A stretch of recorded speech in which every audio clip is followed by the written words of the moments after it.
What would you do if the person you loved most in the world simply vanished without a trace, leaving behind nothing but questions that haunted you for over a decade? But before we begin, please hit the like button and let me know where in the world you're watching from today. It's always fascinating seeing who's joining us from around the world. Picture this. It's a beautiful summer day in 1987, and a young couple has just exchanged vows, promising to love each other for better or worse. In sickness and in health, they're radiating happiness, climbing into their brand new yellow Ford Mustang, a wedding gift that gleamed like their bright future ahead. But within hours, they would drive off into what seemed like thin air, leaving behind a mystery that would consume their families and baffle investigators for 12 long years. Has this ever happened to you? That gut-wrenching feeling when someone you care about doesn't come home when they're supposed to? Sarah Mitchell knows that feeling all too well. For over a decade, this 58-year-old mother from Riverside, California, lived with the crushing weight of uncertainty that followed her everywhere. Every morning brought the same routine. Wake up, wonder if today would bring answers, go through the motions of daily life while carrying an invisible burden that never seemed to get lighter. Sarah's daughter Jessica had just turned 26 when she married Michael Sterling in what should have been the happiest day of both their lives. The newlyweds were supposed to be starting their honeymoon, beginning their journey as husband and wife. Instead, they became the center of a missing persons case that would stump law enforcement and tear two families apart. The police concluded they had left town voluntarily. Young love, perhaps a desire for adventure, maybe family pressure that drove them to start fresh somewhere new. But Sarah never believed it, not for a single day. Stay with me until the end, because what you're about to discover might surprise you and challenge everything you think you know about how technology can solve decades-old mysteries. Sometimes the answers we desperately seek are hiding in plain sight, waiting for the right moment, the right technology, or the right person to uncover them. 12 years passed. 12 years of birthdays without phone calls, Christmases without visits, Mother's Days that felt more like reminders of loss than celebrations of love. Sarah had learned to navigate her grief, building careful walls around the hope that threatened to destroy her if she let it run wild. She'd established routines that helped fill the empty spaces in her life. Grocery shopping on Tuesday mornings, the same produce section, the same methodical selection of tomatoes and examination of lettuce heads. But sometimes life has a way of shattering our carefully constructed peace with a single phone call.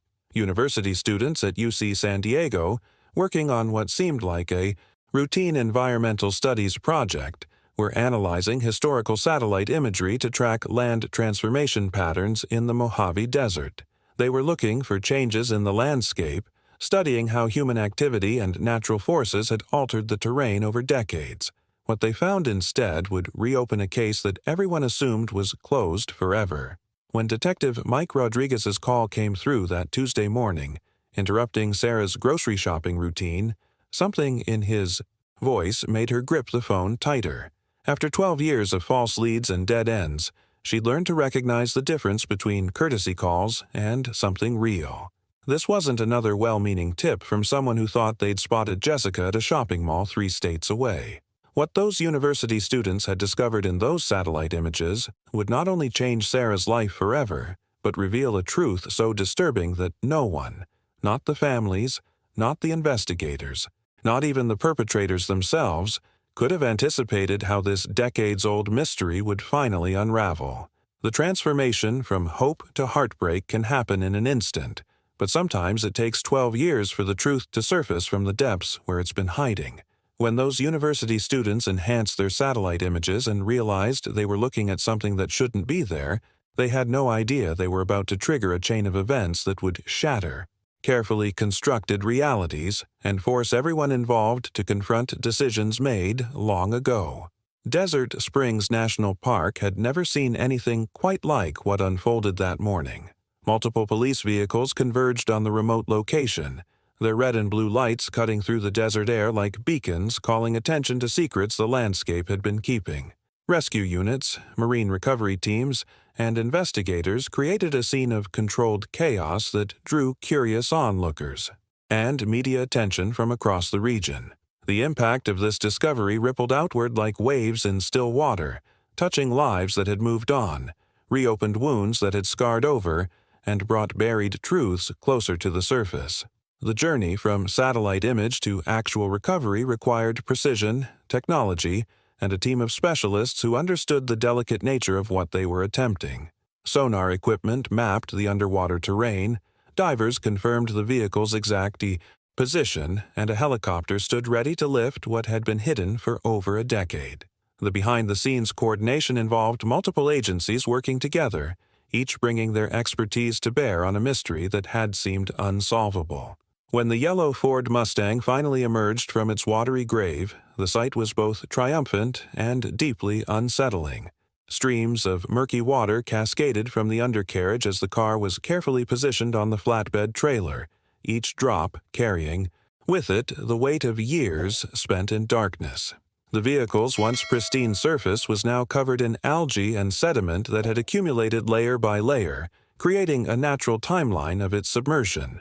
The windows were opaque with accumulated grime, making it impossible to see inside, but somehow that mystery felt more ominous than revealing. For Sarah Mitchell, standing there in the desert heat watching water drip from her daughter's honeymoon car, the revelations were just beginning. The mindset she'd cultivated over 12 years, that delicate balance between hope and acceptance, crumbled in an instant.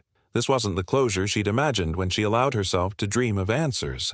This was something else entirely, something that suggested her daughter's disappearance wasn't the romantic escape or tragic accident she'd tried to convince herself it might have been. The hidden truth began to emerge not in the dramatic fashion of movies, but in the methodical, careful way that real investigations unfold. Every detail mattered now. The exact location where the car was found, the depth of the water, the remoteness of the site. Someone had known this place well enough to believe a car could disappear here forever. Someone had made calculated decisions about where to hide evidence, betting that time and nature would erase what they'd done. Now, I want to go even deeper into this topic because what the investigators discovered next would challenge everything the ECHC families thought they knew about Jessica and Michael's final days. The car itself was just the beginning, and what they found inside, or more importantly, what they didn't find, would set in motion a series of revelations that exposed a web of deception spanning more than a decade. Write in the comments. The truth was hidden. If you're ready to uncover what really happened to this young couple and why their car ended up in the most remote corner of the Mojave Desert. The power of a mother's. Intuition is something that defies logic, transcends evidence, and challenges even the most rational explanations. Sarah Mitchell had spent 12 years defending a truth that existed only in her heart, fighting against a narrative that everyone else had accepted. The transformation from desperate mother to reluctant acceptor had been gradual, painful, and never quite complete. Deep down, beneath all the doubt and the well-meaning advice from friends who urged her to move on, she knew something fundamental about her daughter that others couldn't understand. Jessica wasn't the type of person to disappear voluntarily. At 26, she was mature enough to understand the sacrifices Sarah had made as a single parent, working double shifts to keep food on the table and a roof over their heads. Their bond had been forged through years of shared struggles, late-night conversations about dreams and fears, and the kind of interdependence that develops when it's just two people against the world. The mindset that Jessica would simply abandon this connection without explanation was incompatible with everything Sarah knew about her daughter's character.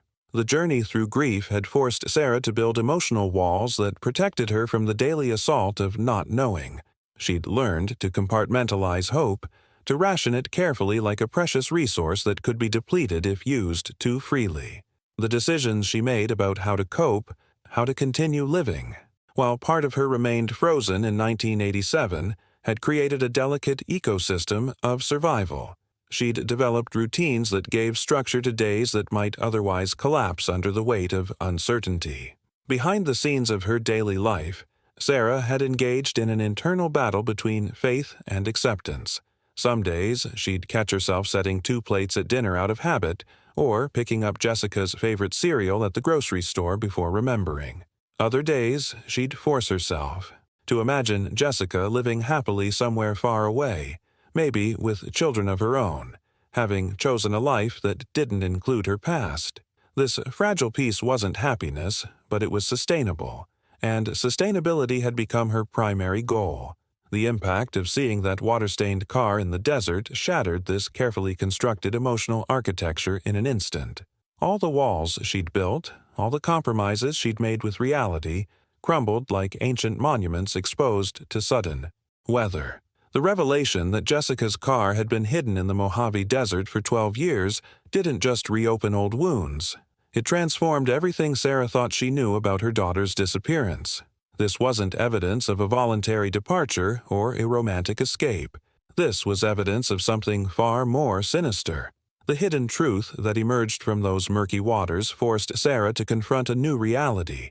Her maternal instincts had been right all along, but being right in this case meant accepting something much worse than abandonment. If Jessica hadn't left voluntarily, then someone had made the decision for her. Someone had chosen to end her story before it really began, and then worked methodically to erase the evidence of what they'd done. Now, I want to go even deeper into this topic because what happened next would reveal not just what became of Jessica and Michael, but the complex web of family dynamics and social pressures that had been building toward this tragedy long before anyone realized the danger. The families involved weren't just victims of circumstance. They were players in a drama that had been unfolding behind closed doors, where wealth, class, and expectations created a powder keg that finally exploded on what should have been the happiest day of two young people's lives. Write in the comments. A mother always knows. If you've ever experienced that inexplicable intuition that something just wasn't right, even when everyone else told you otherwise. The transformation that occurs when two vastly different worlds collide is rarely more apparent than in moments of crisis, where carefully maintained facades either crumble or become more pronounced. When Robert Sterling arrived at Desert Springs National Park with his family, the contrast between the grieving parties became immediately stark. Even in this moment of shared tragedy, class distinctions remained as rigid as ever, with Robert maintaining his characteristic air of superiority despite the circumstances that should have leveled the playing field between them. The journey from different sides of the economic spectrum had shaped these families in fundamentally different ways. Sarah Mitchell had learned resilience through necessity, developing the mindset of someone who fought for everything she had. The Sterling family, led by Robert's commanding presence, moved through the world with the confidence that came from generations of wealth and influence. Their decisions had always been made from positions of power, their problems solved with resources rather than resourcefulness. Even now, watching their son's car being pulled from its watery grave, they approached the situation as something to be managed rather than endured. Behind the scenes of this dramatic recovery, another story was unfolding that would prove just as crucial to understanding what had really happened. Jake Morrison, a 22-year-old environmental studies student from UC San Diego, had been engaged in what seemed like routine academic work when he stumbled upon something extraordinary. The impact of modern technology on solving decades-old mysteries is something we often underestimate. But Jake's discovery would demonstrate how satellite imagery and digital analysis could resurrect cases that everyone had given up for dead. The hidden truth about how this breakthrough occurred reveals the beautiful randomness of scientific discovery. Jake and his fellow students were analyzing historical satellite imagery to track land transformation patterns in the Mojave Desert, studying how human activity and natural forces had altered the landscape over time. They were looking for changes in vegetation, water sources, and geological features, mapping the slow evolution of an ecosystem across decades. It was meticulous, often boring work that required patience and attention to detail. The revelation came not through dramatic intuition, but through methodical observation. While examining a 1987 satellite image, Jake noticed an anomaly that didn't fit the natural patterns they'd been tracking. Something yellow and geometric appeared partially visible in what should have been empty water. something that clearly didn't belong in the desert landscape. The mindset required for this kind of detection is specific. You have to train your eye to see what doesn't belong, to question elements that seem out of place. When they enhanced and zoomed the image, using modern digital techniques, the object's true nature became unmistakable. This wasn't a natural formation or desert debris. This was a vehicle, captured by satellite technology at the exact moment it entered its watery tomb. The student's professor immediately recognized the potential significance of their find, remembering the old missing person case that had captured local attention back in 1987. Now, I want to go even deeper into this topic because what Jake Morrison and his fellow students had discovered wasn't just a car. They had found the key to unlocking a mystery that involved far more than a simple disappearance. The precision with which that vehicle had been placed in such a remote location suggested planning, knowledge, and access to resources that not everyone possessed. Write in the comments. Technology reveals truth. If you're amazed by how modern tools can solve mysteries that seemed impossible to crack just decades ago, the transformation of a grainy satellite image into undeniable evidence required both modern technology and human expertise working in perfect harmony. When Jake and his team applied digital enhancement techniques to that 1987 photograph, the blurry anomaly gradually resolved into something unmistakable, the distinct outline of a vehicle partially submerged in desert water. The journey from suspicion to certainty happened pixel by pixel, each level of magnification revealing more details that confirmed what they were looking. It wasn't natural desert formation, but human-made metal and glass. Their professor's recognition of the potential connection wasn't just academic knowledge. It was the kind of institutional memory that universities preserve across decades. The 1987 disappearance of Jessica and Michael had been big news throughout the region, the kind of story that captures public imagination and refuses to fade completely. Faculty members who had been working in the area during that time remembered the intensive search efforts, the media coverage, and the eventual resignation to an unsolved mystery. The mindset required to connect a satellite anomaly to a decades-old missing person case demonstrates how experience and pattern recognition can transform seemingly unrelated discoveries into breakthrough moments.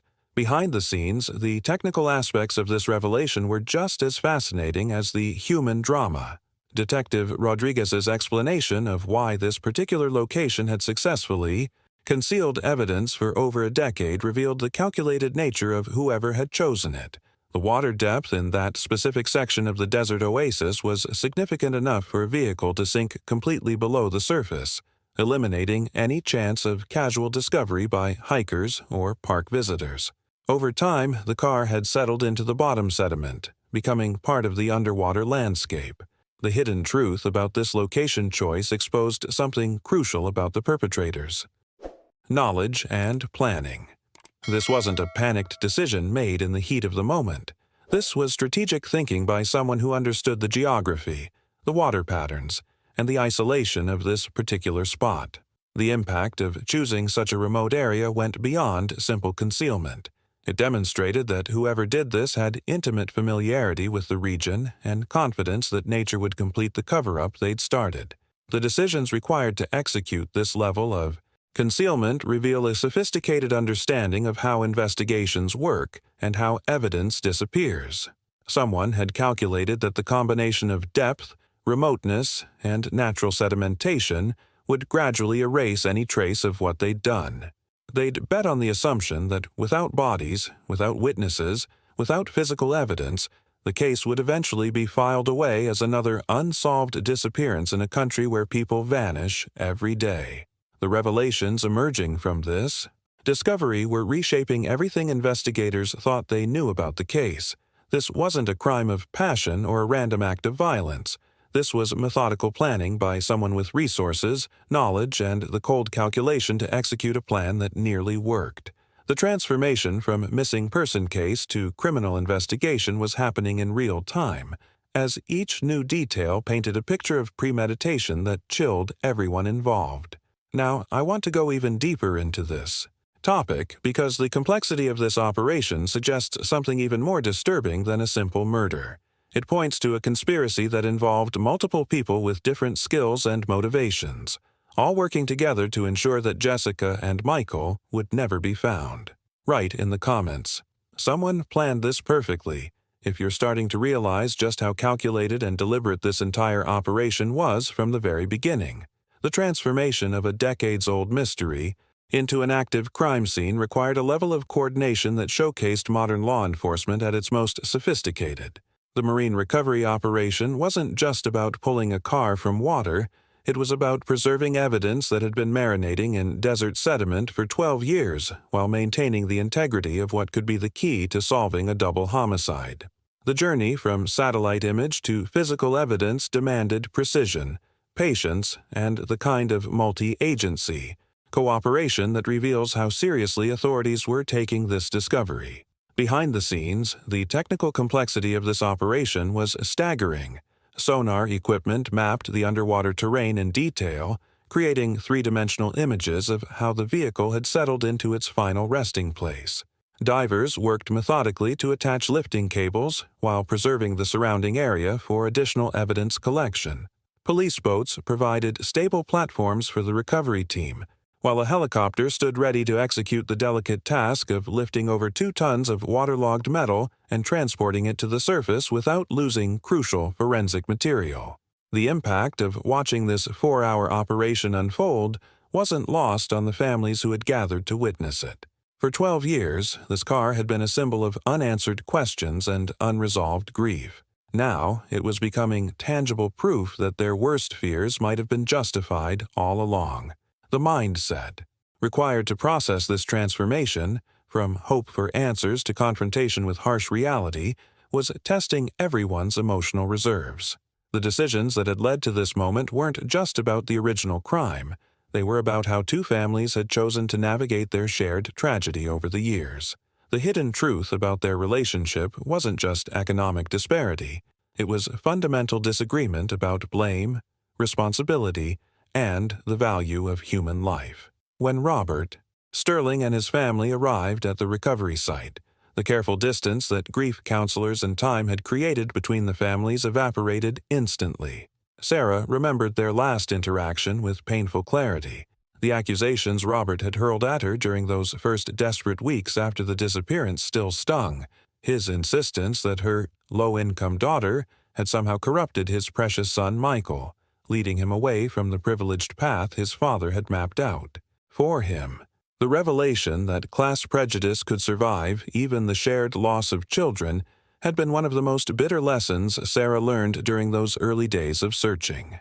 Now, standing in the desert heat, watching Michael's wedding gift emerge from its watery grave, those old animosities surfaced with renewed intensity. The journey through grief had taken these families in opposite directions.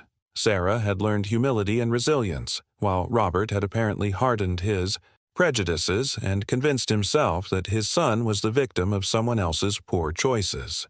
The revelations about to emerge from the recovered vehicle would challenge both of their carefully constructed narratives about what had happened to their children. Now, I want to go even deeper into this topic because what investigators discovered inside that car would either confirm Robert Sterling's ugly assumptions or expose them as the desperate deflections of a man who couldn't accept that the real threat to his son had come from much closer to home. Write in the comments, "Class wars never end," if you've ever witnessed how economic differences can poison relationships even in the face of shared tragedy. The transformation from hope to horror often happens in the space between what we expect to find and what we actually discover. When investigators finally pried open that water-damaged Ford Mustang, the absence of human remains should have brought relief, but instead it created a more chilling scenario. The journey toward truth sometimes leads us down paths we never wanted to explore, and this was one of those moments where finding nothing was somehow more disturbing than finding everything. The hidden truth about what the car did reveal became a crucial piece of evidence that would reshape the entire investigation. Detective Rodriguez emerged from the recovery operation holding a small evidence bag containing a silver lighter, its surface tarnished by years underwater, but still recognizable to anyone who knew its significance. The impact of this single object on Robert Sterling was immediate and undeniable. His face drained of color as he stared at something he recognized with absolute certainty. Behind the scenes of this moment lay a painful irony. Robert had purchased two identical silver lighters at an upscale Miami shop during Christmas 1986, giving one to Michael and keeping the matching piece for himself. The decisions that led to such personal gifts often reflect deeper emotional connections, and these lighters had represented Robert's attempt to create a bond with his son through shared symbols of sophistication and adulthood. Now, one of those symbols was emerging from a crime scene, as evidence of something far darker than Robert had ever imagined possible. The mindset required to process this revelation forced everyone present to confront uncomfortable questions. If Michael's lighter was in the car, but Michael wasn't, what had happened to him? And Jessica? The transformation of this case from missing persons to potential criminal investigation wasn't just a bureaucratic reclassification. It was an acknowledgement that someone had deliberately orchestrated the disappearance of two young people and gone to extraordinary lengths to conceal what they'd done. Detective Rodriguez's explanation of why this discovery changed everything revealed the sophisticated nature of whoever was responsible. The deliberate disposal of the vehicle in such a remote location wasn't random. It demonstrated intimate knowledge of the area, understanding of water depths, and confidence that this particular spot would keep secrets indefinitely. Someone had made calculated decisions about how to make evidence disappear, suggesting premeditation rather than panic, planning rather than passion. The revelations emerging from this investigation were painting a picture that challenged every assumption the families had made about their children's disappearance. This wasn't a romantic elopement gone wrong or a tragic accident in unfamiliar territory. This was evidence of criminal intent by someone who possessed both local knowledge and the resources to execute a complex cover-up operation. The journey toward understanding what really happened was revealing layers of deception that went far deeper than anyone had suspected. Now, I want to go even deeper into this topic because the expertise required to dispose of evidence so effectively suggests that whoever did this had either done it before or had access to people who understood exactly how to make problems disappear permanently. Write in the comments, "Evidence tells the real story," if you're realizing that sometimes the absence of what we expect to find reveals more than the presence of what we do discover. The transformation of grief into blame reveals more about a person's character than almost any other crisis. Standing there in the desert heat, watching his son's car, being processed as evidence in a potential double homicide, Robert Sterling made a decision that shocked everyone present. He chose to double down on his prejudices rather than confront the possibility that his worldview might be fundamentally flawed.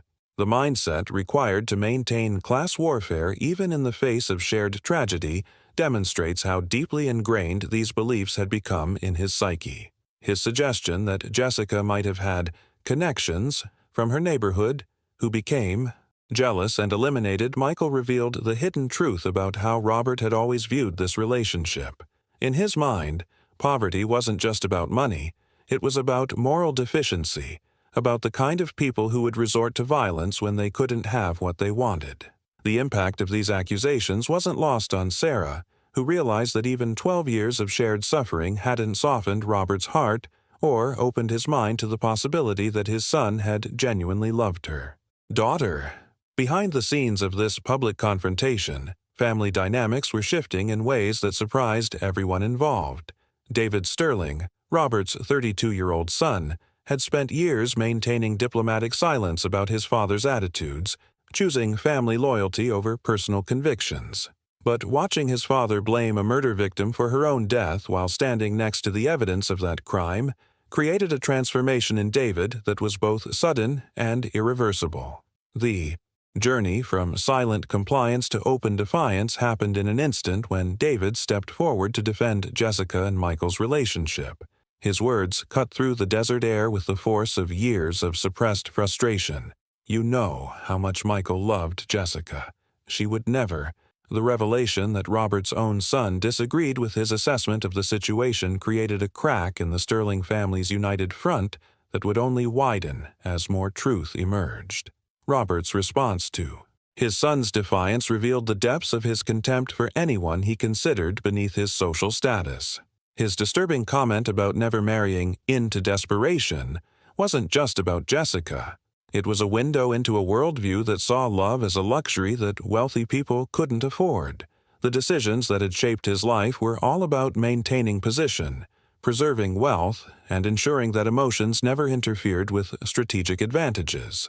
The revelations emerging from this family argument were as significant as any physical evidence recovered from the car. They exposed the toxic environment that had surrounded Jessica and Michael's relationship from the beginning, the pressure cooker of class conflict that had made their love story feel like a betrayal to at least one powerful person who had the resources to do something about it. Now, I want to go even deeper into this topic, because what happened next would reveal just how far Robert Sterling was willing to go to protect his version of reality, even when that reality was crumbling around him with each new piece of evidence. Write in the comments, "Prejudice blinds us to truth," if you've ever witnessed how deeply held biases can make people defend the indefensible, even when faced with overwhelming evidence to the contrary. The transformation of private family pain into public accusations reached a breaking point when Sarah made a revelation that cut through Robert's victim blaming with surgical precision. Her decision to expose the hidden truth about Michael's influence on Jessica wasn't planned or strategic. It was the desperate response of a mother who had endured 12 years of having her daughter's character assassinated by a man who refused to acknowledge his own son's flaws. The journey toward this moment had been building since the first time Robert suggested that Jessica was somehow responsible for corrupting his precious heir. Behind the scenes of their courtship, Sarah had watched her daughter struggle with conflicting emotions as Michael pressured her to abandon the religious convictions that had guided her entire life. The impact of revealing that Jessica had been only 26 when they married, forced into an early wedding because Michael couldn't respect her desire to wait, shifted the entire narrative of their relationship. The mindset required to weaponize such intimate family details shows how desperate Sarah had become to defend her daughter's memory. This wasn't just about setting the record straight. It was about forcing Robert to confront the possibility that his son hadn't been the innocent victim he'd spent 12 years believing him to be. The revelations emerging from this confrontation painted a picture of young love, complicated by different values, family pressures, and the kind of sexual dynamics that rarely get discussed openly, but often drive life-changing decisions. Robert's reaction to learning that his son had pressured Jessica into intimacy revealed another layer of his character. Rather than processing this information with the nuance it deserved, he seemed to view it as confirmation that Jessica had somehow trapped Michael into marriage. The hidden truth about how wealthy families often rationalize their children's behavior became crystal clear. When your child makes questionable decisions, it's always someone else's fault, someone else's influence, someone else's moral failing. Detective Rodriguez's intervention came at exactly the moment when family grief was transforming into something uglier and more destructive.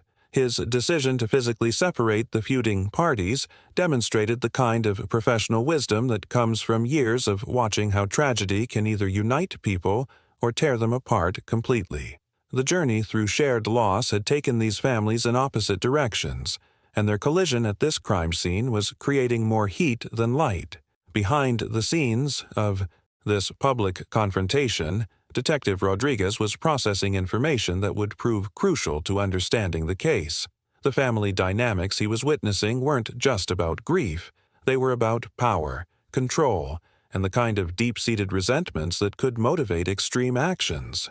The impact of watching Robert Sterling's reaction to evidence and accusations was giving the detective insight into a man whose need to control narratives might extend far beyond family arguments.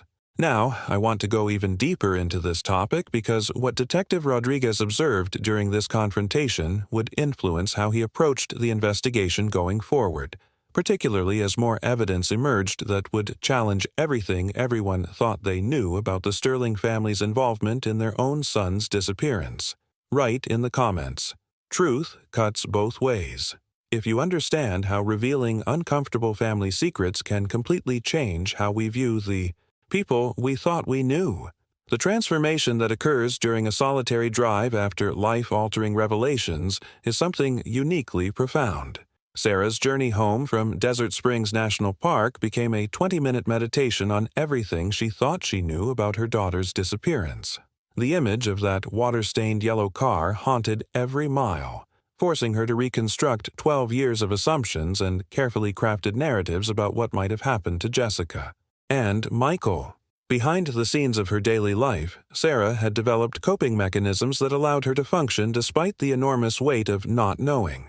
She'd learned to compartmentalize grief, to create mental barriers between the life she was living and the life she'd lost. But today's revelations had shattered those protective walls, leaving her exposed to the full impact of what finding that car really meant. The mindset required to process this new reality was almost overwhelming. If Jessica hadn't left voluntarily, then someone had made that decision for her. The journey from the parking lot to her front door felt like crossing a threshold between two different versions of reality. For 12 years, Sarah's home had been both sanctuary and prison, a place where she could maintain Jessica's memory exactly as she wanted to preserve it. The hidden truth about why she'd avoided her daughter's room for months wasn't just about pain. It was about the fear that confronting those physical reminders might force her to accept conclusions she wasn't ready to embrace. Opening Jessica's bedroom door required a kind of courage Sarah hadn't known she possessed. The transformation that time had wrought on this carefully preserved space was heartbreaking in its inevitability. 12 years of neglect had created a tomb rather than a shrine. Dust particles danced in the afternoon sunlight streaming through yellowed curtains, and the cheerful floral wallpaper that she and Jessica had selected together was now faded and peeling at the corners. The impact of seeing her daughter's world frozen in time hit Sarah with unexpected force. Everything remained exactly as Jessica had left it that June morning in 1987. Makeup scattered on the dresser, a romance novel face down on the nightstand, her favorite sundress draped over the desk chair. But time had not been kind to these abandoned treasures. The clothes in the open closet were spotted with mold, their fabric degraded and discolored. Stuffed animals on the bed were matted with dust, their button eyes dull with accumulated grime. The revelations from today's confrontation at the crime scene now cast everything in this room in a different light. These weren't just the belongings of a young woman who had chosen to leave. They were the possessions of someone who had expected to return, someone who had been planning a future that was stolen from her. The decisions Sarah would make about what to do with. These memories would be influenced by this new understanding of what had really happened to her daughter. Now, I want to go even deeper into this topic because what Sarah discovered hidden among Jessica's belongings would provide the next crucial piece of evidence that investigators needed to understand not just what happened to the young couple, but who was responsible for orchestrating their disappearance. Write in the comments, "Memories hold secrets," if you've ever had to confront physical reminders of someone you've lost and realized they contained clues you never noticed before. The transformation from shrine to reality check happens gradually, then all at once. Standing in Jessica's doorway, Sarah confronted the uncomfortable truth that preservation without purpose had become its own form of destruction. The mindset that had kept her from entering this room for months had been protective, but it had also allowed time to do what grief couldn't, slowly erode the very memories she was trying to preserve. The journey from paralysis to action required Sarah to reimagine her relationship with Jessica's belongings. These weren't sacred relics that would lose their power if touched. They were evidence of a life that had been cut short, and if the police investigation was moving forward, they might hold clues that could help solve her daughter's murder. The decisions Sarah made in the next few hours would mark a fundamental shift from grieving mother to active participant in seeking justice. Behind the scenes of this emotional undertaking, Sarah began to understand something crucial about the healing process. The impact of finally opening those windows, letting fresh air chase away 12 years of staleness, felt like the first deep breath she'd taken since 1987. Fetching cleaning supplies and cardboard boxes from the garage represented more than just practical preparation. It was a symbolic acknowledgement that Jessica's story wasn't over. It was just entering a new chapter. The hidden truth about why this task felt simultaneously liberating and heartbreaking began to emerge as Sarah worked. Each item she touched told a story about the young woman Jessica had been, but also about the future she'd been planning. The revelations came not in dramatic discoveries but in small details. A job application half filled out on the desk, concert tickets for a show that would have happened 2 weeks after the wedding, a grocery list that included ingredients for Michael's favorite meal. The transformation of Jessica's room from mausoleum to organized memorial required Sarah to confront her own assumptions about how to honor her daughter's memory. For 12 years, she'd believed that preservation meant keeping everything exactly as it was, untouched and unchanged. But now she understood that true preservation meant ensuring Jessica's story could continue to unfold, even in death, through the investigation that would finally bring answers. As Sarah carefully folded each piece of clothing and wrapped each fragile memento, she found herself thinking about the police investigation with new clarity. The mindset she'd developed over the years, that she was Jessica's only advocate, her sole defender against a world that had given up on finding her, was evolving into something more collaborative and hopeful. Now, I want to go even deeper into this topic because what Sarah discovered hidden among Jessica's belongings wasn't just personal items. It was evidence that someone had been in this room after Jessica disappeared, someone who had left behind traces of their presence that would fundamentally change how investigators viewed this case. Write in the comments, "Time reveals everything."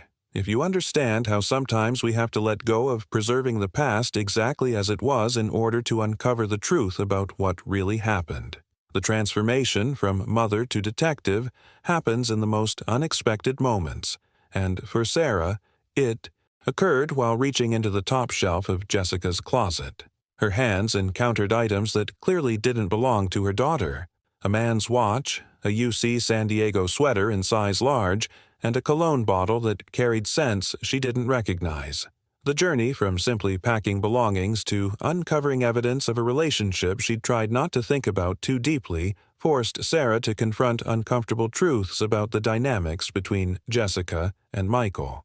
Behind the scenes of their courtship, Sarah had watched her daughter struggle with conflicting emotions as her values clashed with Michael's expectations. The mindset Sarah had tried to instill in Jessica was rooted in traditional beliefs about relationships, marriage, and the importance of waiting for intimacy until after wedding vows were exchanged. But young love operates by different rules, and Michael Sterling had proven to be exceptionally persuasive in ways that made Sarah deeply uncomfortable. The impact of discovering these hidden belongings wasn't just about finding men's clothing in her daughter's room. It was about confronting the reality that Jessica had been living a double life, keeping secrets from the mother who thought they shared everything. The decisions Jessica had made about allowing Michael to stay overnight, despite Sarah's objections, revealed how completely her daughter had fallen under his influence. The hidden truth about their relationship was more complex than Sarah had allowed herself to acknowledge. The revelations emerging from this discovery forced Sarah to examine her own role in Jessica's choices. Had her strict stance on premarital intimacy actually pushed her daughter towards secrecy rather than open communication? The transformation in their relationship during those final months before the wedding had been subtle, but significant. Jessica had become more distant, more defensive about her time with Michael, more willing to challenge her mother's values. Behind the scenes of what Sarah had believed was a healthy mother-daughter relationship, Jessica had apparently been navigating pressures and influences that she felt she couldn't share. The journey from childhood values to adult decisions had been complicated by Michael's wealth, his confidence, and his ability to make Jessica feel sophisticated and worldly in ways that her modest upbringing had never provided.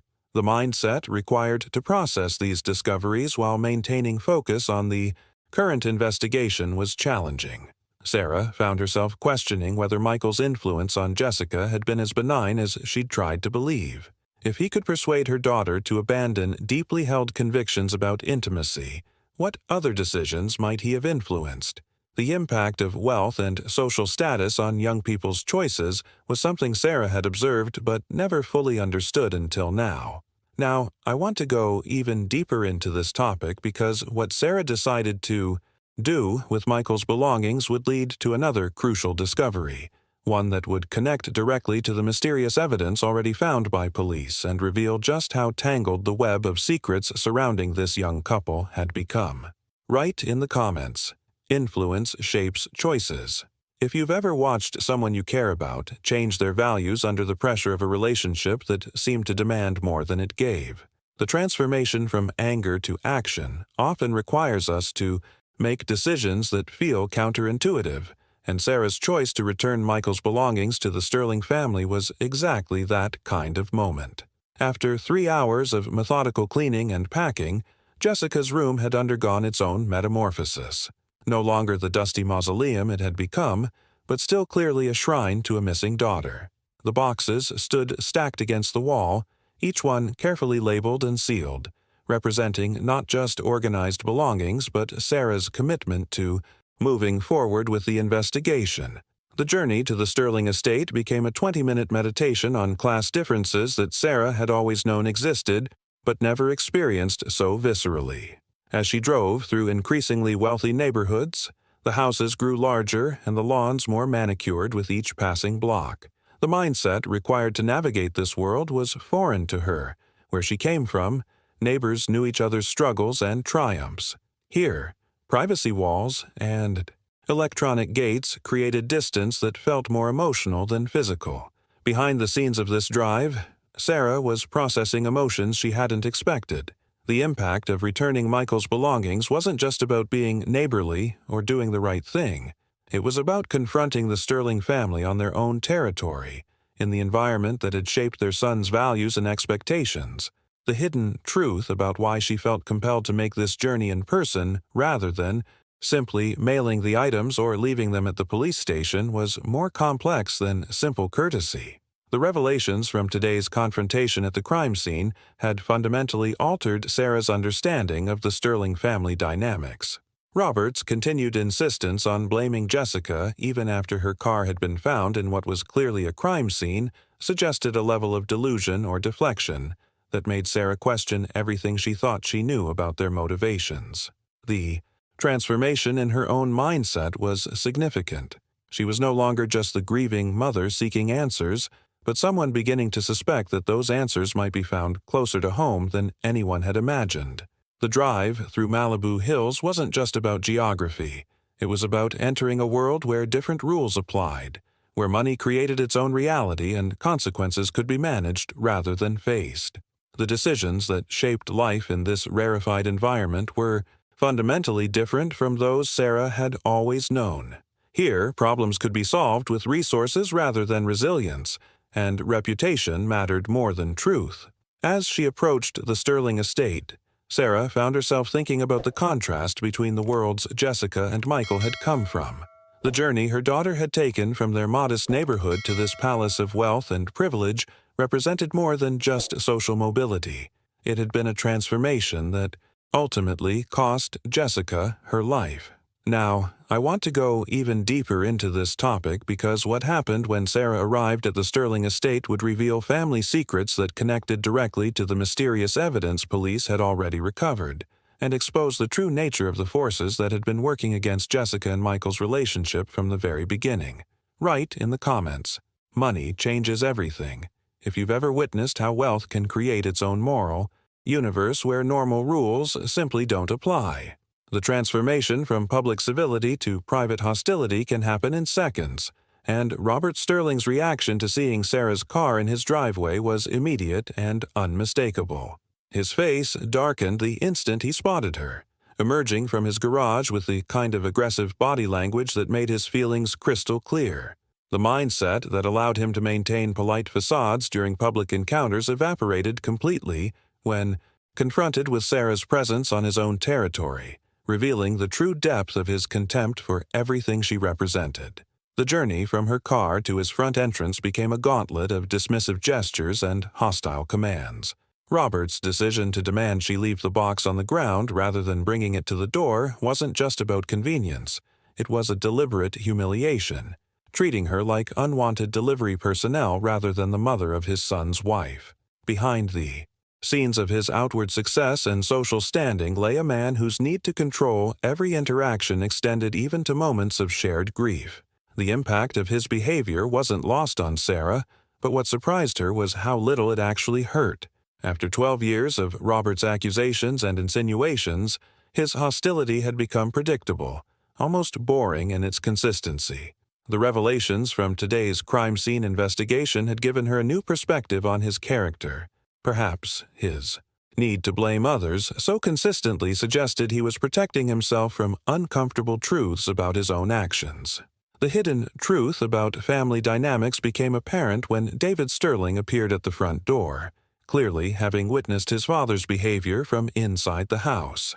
At 32, David had spent years navigating the delicate balance between family loyalty and personal conscience, but his decision to invite Sarah inside despite his father's explicit hostility marked a significant transformation in his own relationship with paternal authority. Behind the scenes of the Sterling family's public unity lay tensions that had been building for years.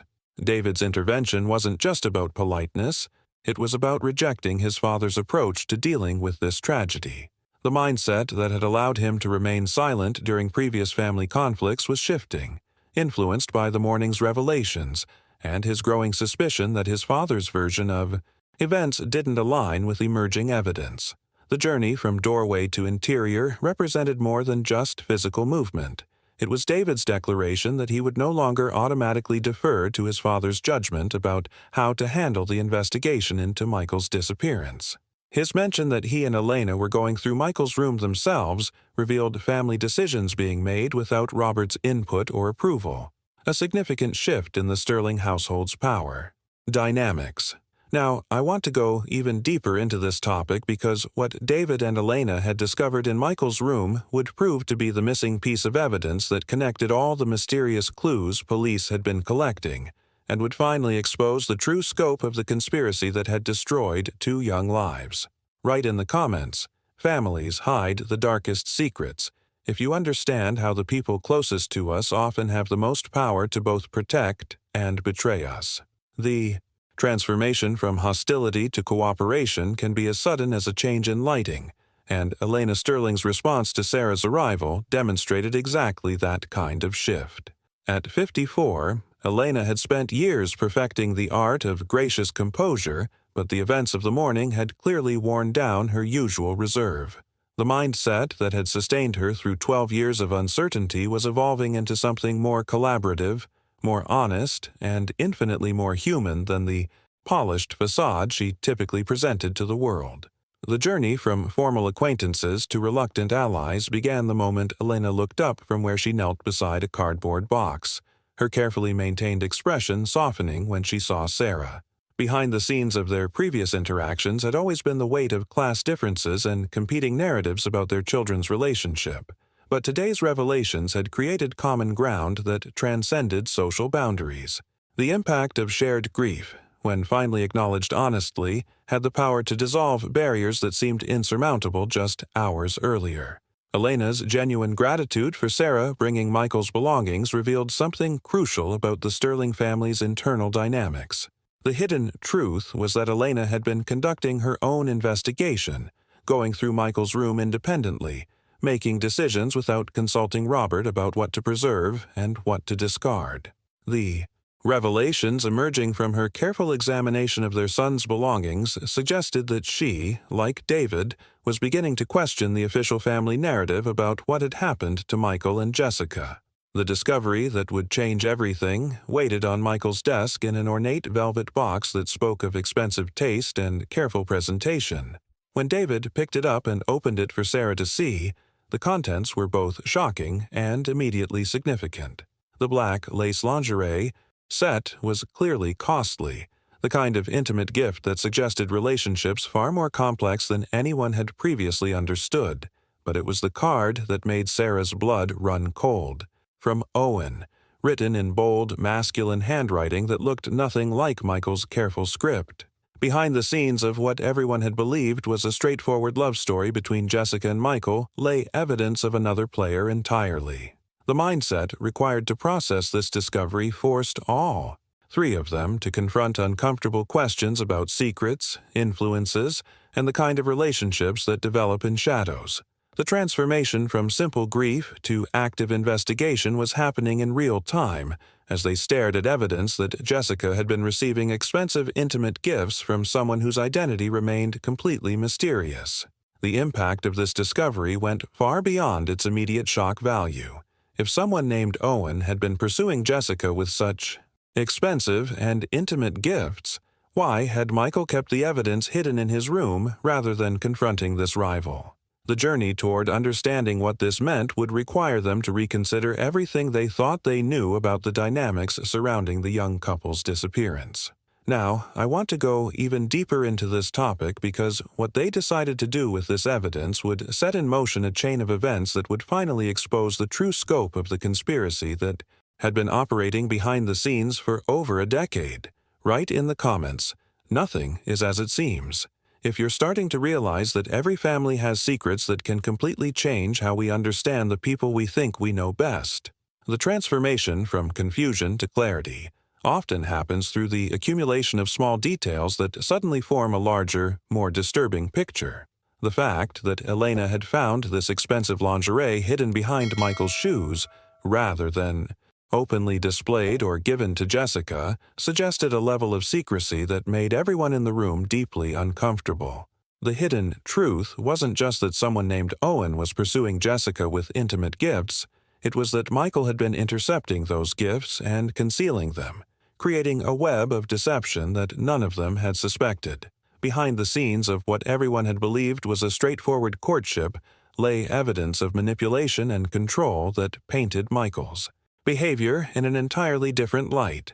The mindset required to hide such expensive gifts rather than confronting the sender revealed a calculating nature that didn't align with the loving, protective husband they'd all thought he was.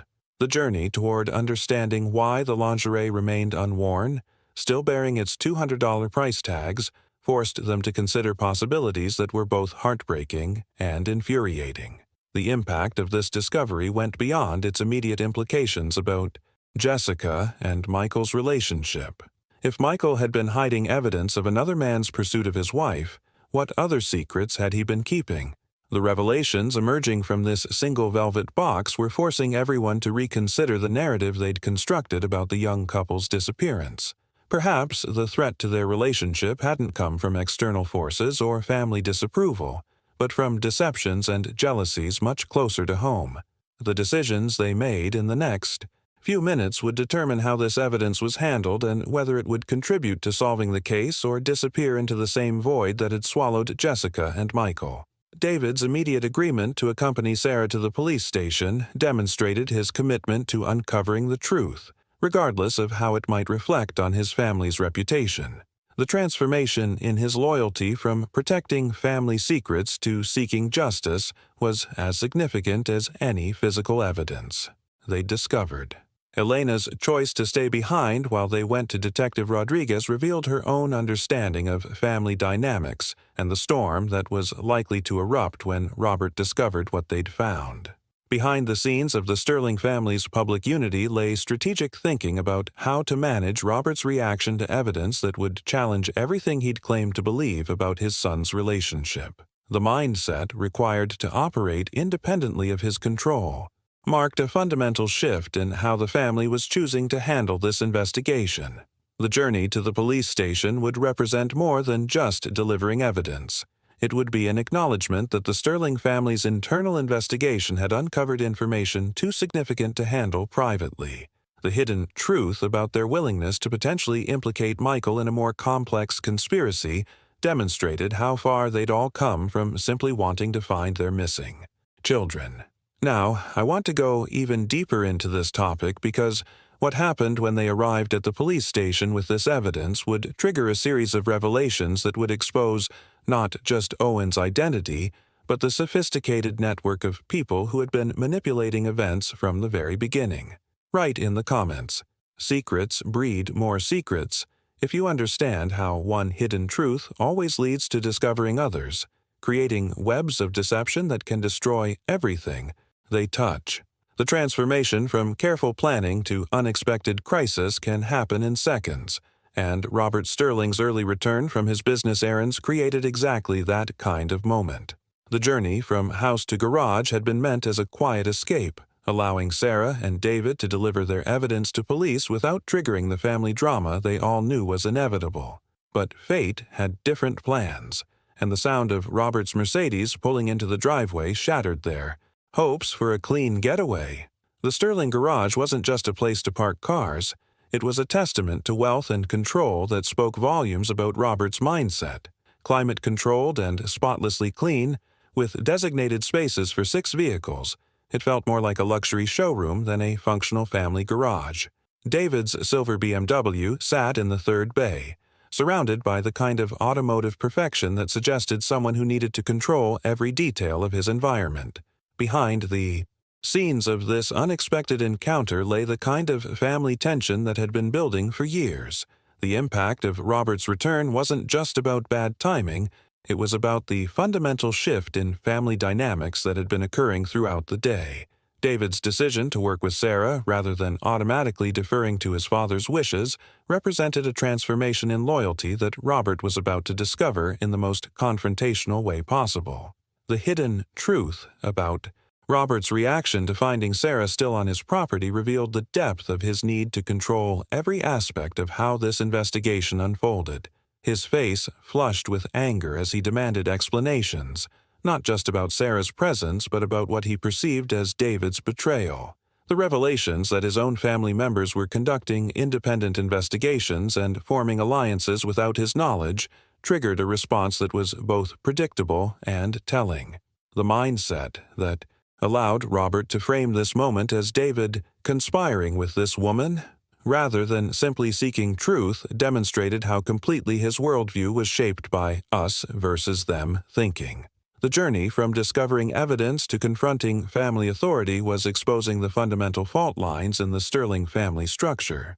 Robert's demand to know what they were doing revealed his assumption that all family actions should flow through his approval and oversight. The decisions made in the next few moments would determine whether this evidence reached Detective Rodriguez or disappeared into the same black hole that had swallowed so many other potential clues over the years. Behind the scenes of this confrontation lay the real battle, not just about a piece of lingerie and a mysterious card, but about who had the right to determine how justice would be pursued and truth would be revealed. Now, I want to go even deeper into this topic because Robert's reaction to learning about Owen's gift to Jessica would reveal just how much he actually knew about the forces that had been working to destroy his son's marriage, and whether his anger was really about family loyalty or about protecting secrets he thought were safely buried. Write in the comments. Control freaks fear truth. If you've ever witnessed someone react with disproportionate anger when their carefully managed narrative starts falling apart, the transformation from family patriarch to damage control specialist happened in real time as Robert Sterling made a series of rapid-fire decisions designed to reassert his authority over a situation that was spiraling beyond his control. His choice to pocket David's car keys and insist on driving wasn't about transportation logistics. It was about establishing dominance and ensuring that any conversation between Sarah and David happened under his direct supervision. The mindset that drove these actions revealed someone who understood that information shared between allies could become ammunition against him. Behind the scenes of Robert's seemingly cooperative decision to accompany them to the police station lay a more calculated strategy. The journey to the Riverside Police Department would give him the opportunity to observe exactly what evidence was being turned over and how the investigation was proceeding. His insistence that Sarah follow in her own vehicle, making it clear they weren't carpooling like some kind of family outing, demonstrated his need to maintain social boundaries even in the midst of a criminal investigation. The impact of this power play wasn't lost on David, who found himself relegated to passenger status in his own car, while his father drove with the kind of controlled aggression that made the 20-minute trip feel like an hour. The hidden truth about Robert's motivations was becoming clearer with each decision he made. This wasn't about supporting the investigation, it was about monitoring and potentially in influencing how evidence was presented and interpreted. When they arrived at the police station, Officer Martinez's professional handling of the evidence provided a stark contrast to the family drama that had preceded it. The transformation from emotional discovery to clinical police procedure marked a crucial shift in how this case was being handled.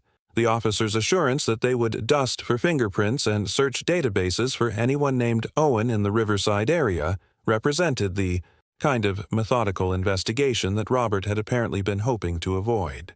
The revelations emerging from Officer Martinez's explanation of investigative procedures were both reassuring and ominous.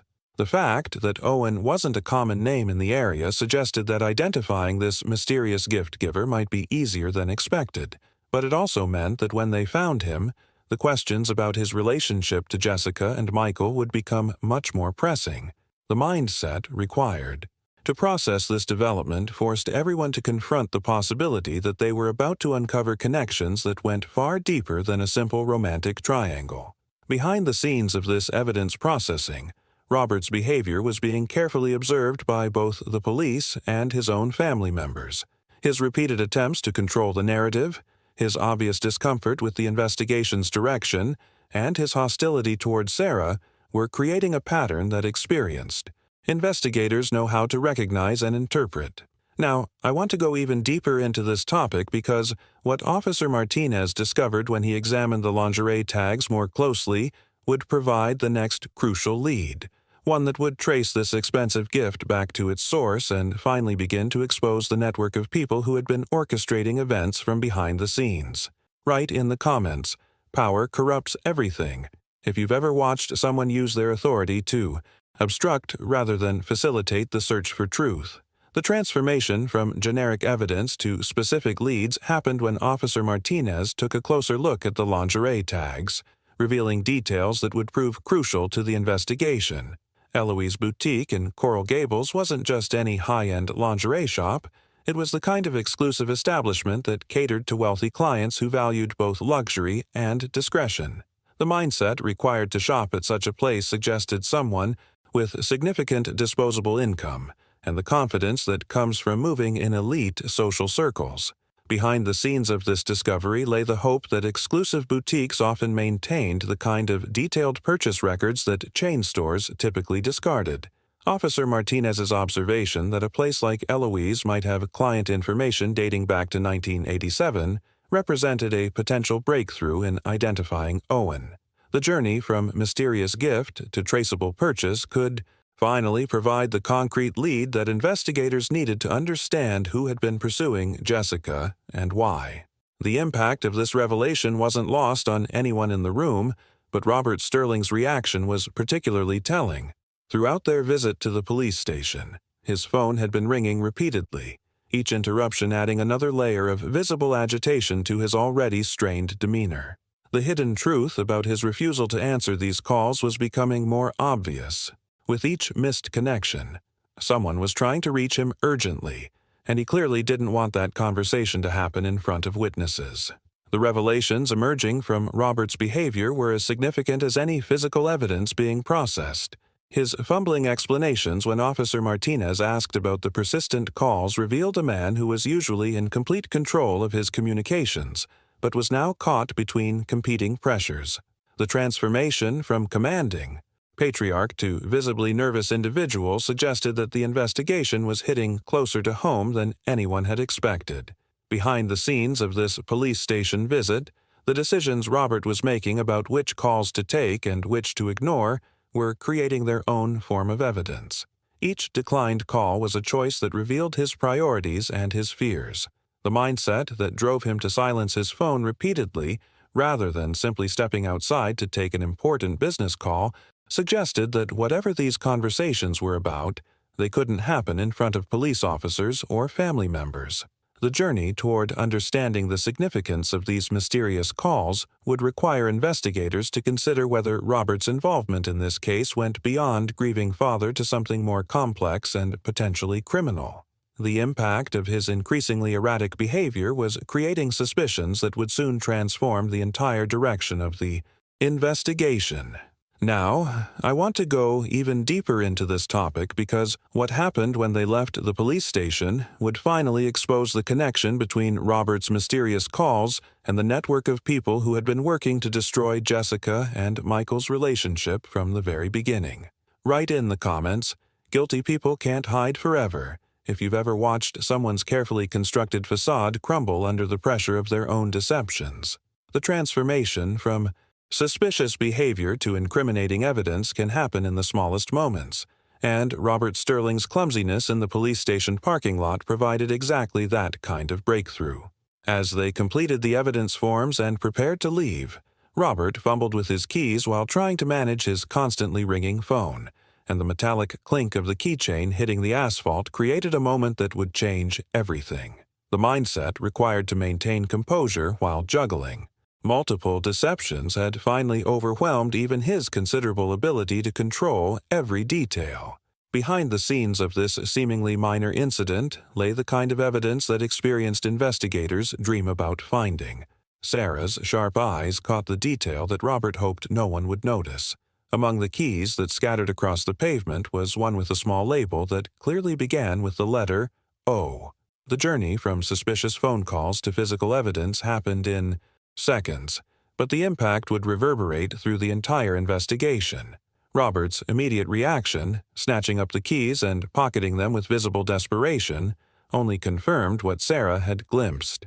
The hidden truth about that key would soon emerge through methodical police work and the kind of detective persistence that turns small clues into major breakthroughs. The revelations that followed would expose a network of corruption and conspiracy that reached far deeper than anyone had imagined. Owen Duvall wasn't just a mysterious admirer sending expensive gifts to Jessica.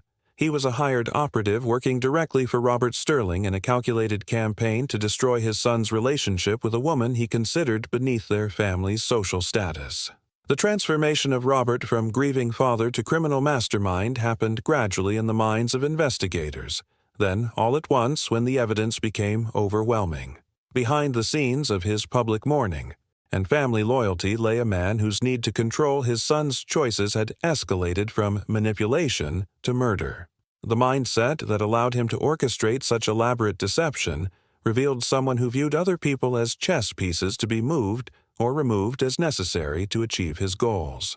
The journey toward understanding the full scope of Robert's involvement required investigators to reconstruct 12 years of carefully planned operations.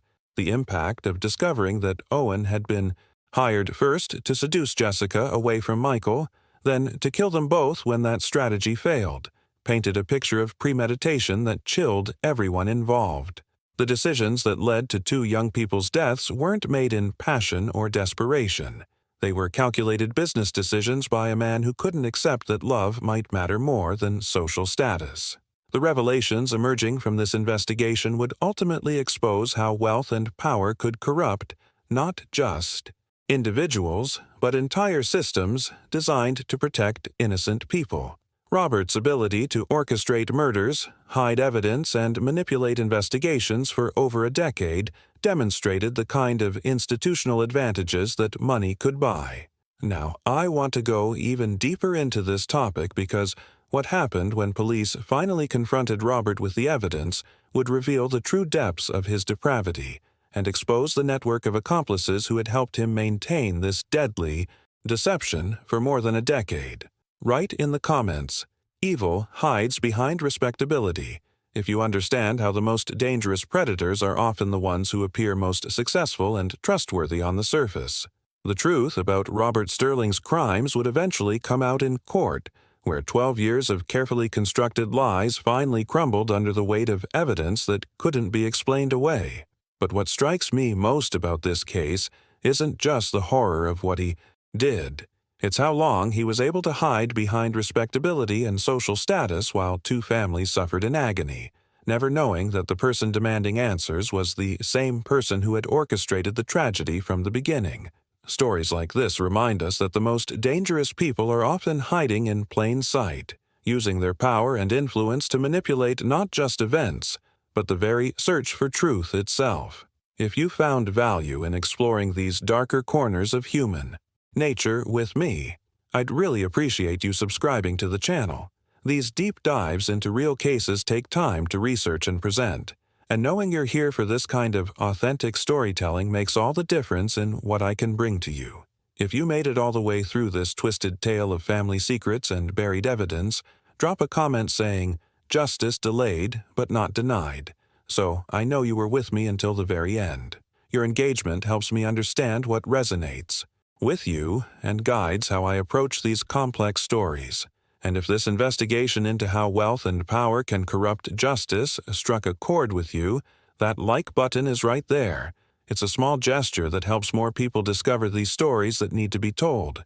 There's a video right here that complements this topic perfectly, diving into another case where family loyalty became a weapon used to silence victims.